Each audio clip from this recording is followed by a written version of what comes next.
the run, but he doesn't want it loosened up too much as he gets 4 tires in fuel. Oh, heartbreaker again for Lane Riggs. This time it was about triple as long, Michael. The right front was the problem again. Same issue. It looked like there was just a problem getting the tire off. That guy's gonna be fired. Mighty struggle at the top of the screen. See if we can take a replay and see if we can make any sense of what happened.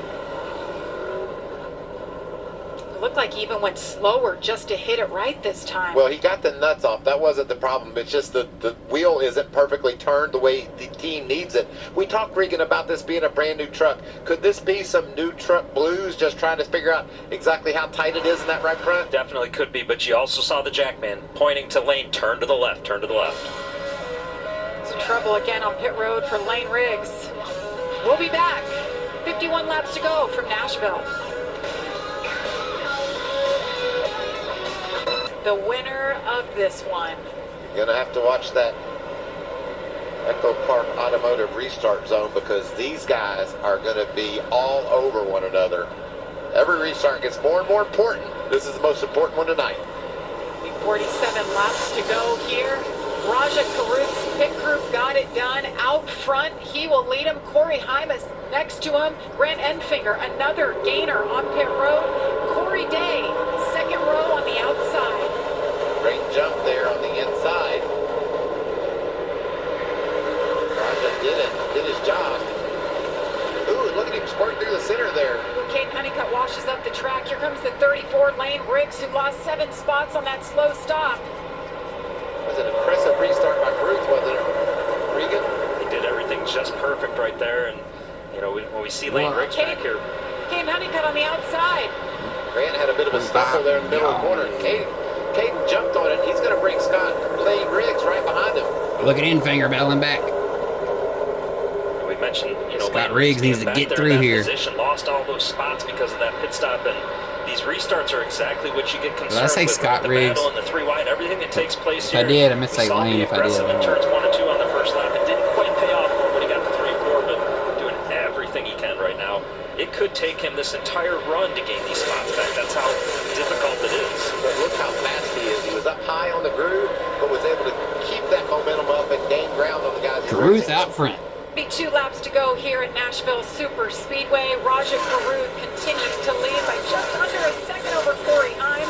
Himes' truck gets better toward the end, but we're going to see how it goes. Corey Day, your top spot. About time somebody else wins besides Himes. Even though I do like Himes, the but fastest cat he just wins all the time. Somebody needs a break. Now, but he's got over 2.5 seconds to gain back on our leader, Raja Karuth, but he consistently puts up the fastest laps on the track. You can see the leaders. He's been the leader.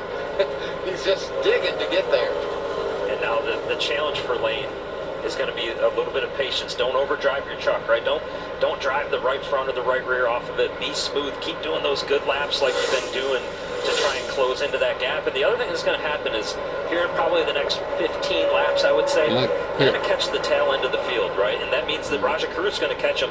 And as they catch the tail end of the field, that's going to allow Lane Riggs to maybe make up bigger chunks of time quicker right there. And it could also allow Corey Heim the opportunity to get to Raja. But certainly these 3 trucks, it's going to come down to the wire with them. Remember how we saw those leaders catch Kyle Busch in the back of the field at the end of the first stage, and they couldn't get around them. They just had out just a little bit. This is another guy here too, Daniel Hemrick. We talked about that 19 truck, how good it was here last year. Well, since this final stage has started, he's had some nice moves to get in position. Up to 4th right now, and Todd, he is looking really good in this last stage of the race. Absolutely, Regan. He's been complaining all night. His truck had no fire-off speed, meaning on the restarts, on the caps of the cautions, he just couldn't go. It wouldn't come in for about 6 laps. He came on the radio after this restart and said, "This is the best we've been on fire-off. Let's hope it stays where it's at." So he's having a good run. just so competitive. I mean, these top 5, 6 trucks are running. They're switching back and forth on who's got the better lap time, lap after lap. See the 38 of Chandler Smith trying to close in on this battle. Bailey Curry's going to go 3 wide down the front. Trying to gain that spot from Grant Enfinger. I think he's got it. I think we saw that move earlier in the race. It didn't work out quite as good as that one did, but identical move to earlier in the race. Brent Enfinger slides back to 8th. You guys, we haven't talked about tonight. Corey Heim is pulling double duty this weekend. He'll be behind the wheel of the 2311 machine on Sunday. Remember the last time what he did at Kansas, finished 13th. So impressive. It's just everything Corey Heim gets in right now is very impressive and doing everything he needs to do as a race car driver.